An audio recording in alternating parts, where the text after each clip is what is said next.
Bonjour tout le monde. J'ai le goût ce matin de vous partager un livre que j'ai redécouvert récemment.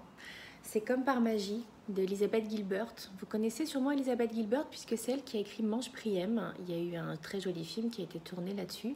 Je vous recommande cela dit le livre qui est bien plus intéressant. Elizabeth Gilbert, moi j'ai eu la chance d'assister à une de ses conférences quand elle a sorti ce livre-là qui s'appelle Comme par magie. Et en sortant de la conférence, j'ai voulu m'acheter le livre parce qu'elle m'avait donné tellement de belles idées à l'écouter que ça m'a donné envie d'aller plus loin. Il y a 3 choses que j'ai retenues de ce joli livre. D'abord et avant tout, comme par magie, ça parle du fait d'avoir une idée, une intuition, quelque chose qui nous passe dans la tête. On en a tous, plein de jolis projets, des concepts, des choses à réaliser. Et généralement, la plupart d'entre nous, on teste cette idée, on la remet à plus tard parce que finalement, une fois filtrée, on se rend compte qu'on n'a pas le temps, qu'on n'est pas capable. Et puis surtout qu'en fait, il y a déjà quelqu'un qui l'a réalisé quelque part. Donc on considère que si ça a déjà été fait par quelqu'un, alors ça ne vaut pas le coup d'en faire notre propre version. Et c'est là la première erreur. On dit souvent qu'on a les idées qu'on est capable de réaliser. C'est pour ça qu'on n'a pas tous les mêmes. On n'a pas tous les mêmes capacités et les mêmes facultés de donner vie à nos envies. Si vous avez une idée, c'est que c'est la bonne pour vous.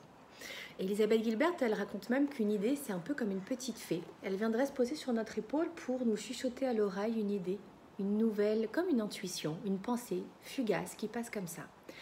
Et cette même petite fée met plein de petits signes sur notre route pour nous orienter, nous faire appel, nous envoyer un signal qu'il y a quelque chose à réaliser. Mais évidemment, la plupart du temps, on n'en tient pas compte. Mais si cette petite fille, à un moment donné, elle se rend compte que vous ne réalisez pas qu'il y a quelque chose à produire, alors elle va se lasser et elle va partir se poser sur l'épaule de quelqu'un d'autre.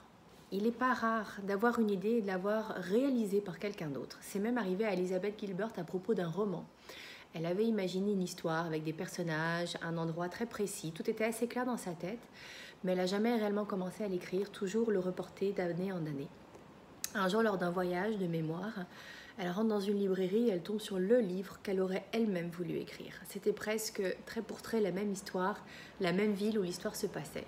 Quelqu'un d'autre l'avait réalisé parce qu'en fait, la petite fée avait sûrement proposé cette idée à Elizabeth Gilbert, mais Elizabeth ne l'avait pas considérée, alors elle est allée voir ailleurs, cette petite fille. Ça, je l'ai retenu parce que j'aime bien cette idée. Donc quand on a une intuition, mais c'est pas par hasard. Ça vaut le coup de réfléchir, ça vaut le coup d'observer et de regarder tous les signes que cette petite fée met sur notre chemin. La deuxième chose à savoir, à retenir en tout cas, et ça fait une belle différence pour moi, c'est que si c'est un besoin pour vous de réaliser cette histoire-là, ce concept, ce projet, cet objet, peu importe, c'est que ça répond à un de vos besoins. Et si ça répond à un de vos besoins, alors c'est sincère, vous le faites pour vous.